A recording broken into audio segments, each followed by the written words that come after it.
अस्सलाम वालेकुम प्यारे बच्चों। आज की इस वीडियो में हम डिस्कस करने जा रहे हैं। अब नेक्स्ट वर्जन 2 की वीडियो बनाने जा रहा हूं। पहले मैंने वर्जन 1 की अपलोड कर दिया, वो मेरे चैनल को विज़िट करके उसके ऊपर से देख सकते हैं।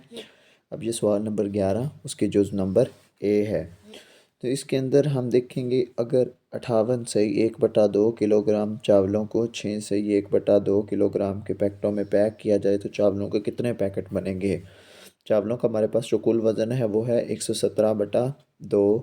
ठीक है, एक पैकेट में हमने 6 यानी 13/2 जो है पैकेट वो वज़न के चावल जो हैं उनको पैक करना है। तो हमारे पास कुल कैसे आएगा, ये आपके सामने सवाल हल हुआ हुआ है। अगर आपको इसकी समझ आ रही है तो बता दें, अगर नहीं आ रही तो इंशाल्लाह हम इसको हलशुदा फॉर्म में आपके साथ शेयर कर देंगे।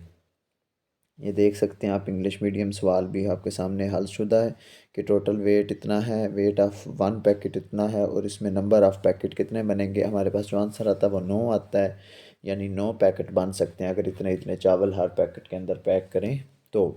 अब हम बढ़ते हैं इसके क्वेश्चन नंबर बी की जानिब। वो कहता है फाइंड द स्क्वायर रूट, जैसे पहले मैंने बताया था 3969 बाय प्राइम फैक्टराइजेशन करके आपने स्क्वायर रूट फाइंड करना है। सबसे पहले आपने इसकी तजज़ी कर लेनी है। तजज़ी करने के बाद आपने इसको एक अंडर रूट के अंदर लिखना है और फिर देखना है, जैसे 3 की भी 2 बन रही है, 3 की 2 और 7 की 2।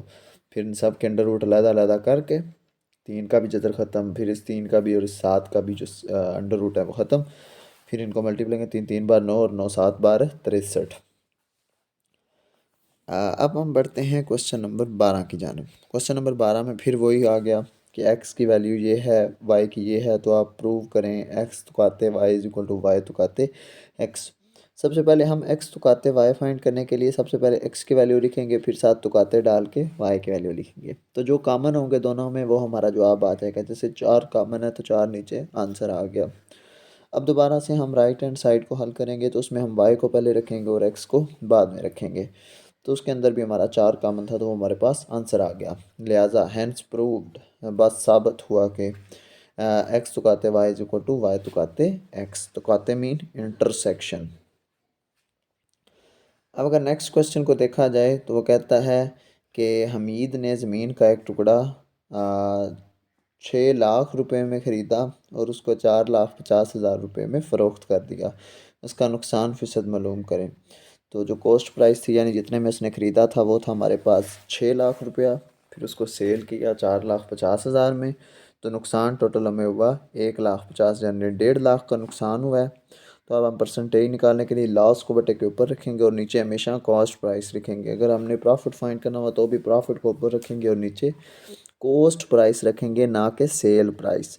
तो ऊपर हमने लॉस रखा, लॉस था हमारा 1,50,000 और जो टोटल कीमत थी वो थी 6 लाख। तो जो हमें लॉस हुआ है वो हुआ है 25%। तो जब हमने इसको सिंपल कैलकुलेशंस की हैं तो हमें जो लॉस आया है वो आया है 25% लॉस आ गया। अब नेक्स्ट क्वेश्चन इसी तरह से है हमारे पास, क्वेश्चन नंबर 13। इसकी ए जुज़ को हम हल करेंगे। जैसे कि वो कह रहा है कि इसका आपने क्यूब रूट फाइंड करना है। पिछली वीडियो के अंदर भी क्यूब रूट वाले क्वेश्चन आया हुआ था, पिछले वर्जन के अंदर भी, इसके अंदर भी वैसे ही आया, बस उसके अंदर माइनस था, इसके अंदर जमा है।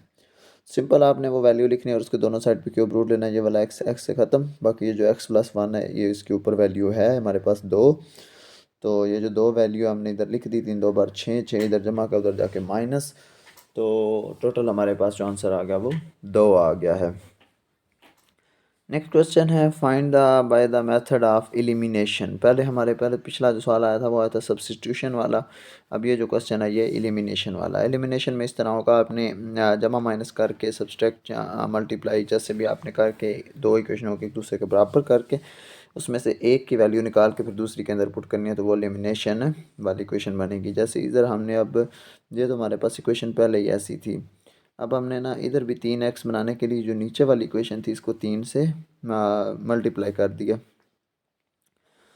तो जब हमने इसको इस तरह लिखा तो हमारे पास जो क्वेश्चन बना टोटली सोल्व, वो हमारे पास जो y की वैल्यू आई वो 1 आई और फिर y की वैल्यू को हमने उसी पहली इक्वेशन में पुट किया, तो हमारे पास x की वैल्यू 2 आ गई। तो हमारे पास जो सोल्यूशन सेट आया यानी एस आया वो 2 और 1 आ गया। आखिरी सवाल है हमारे पास, find the surface area of the sphere whose radius is 3.8 metre.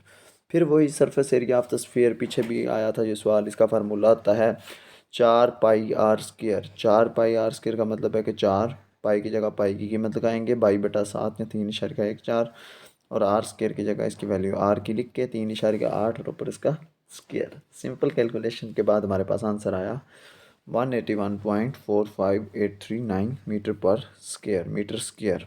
ठीक है, तो ये था हमारा वर्ग नंबर 2 के आंसर्स। अगर आपको इनकी भी समझ आ गई है तो आप कमेंट बॉक्स में लाजमी बताएं। इंशाल्लाह मिलते हैं एक नई वीडियो में, तब तक के लिए अल्लाह हाफिज़।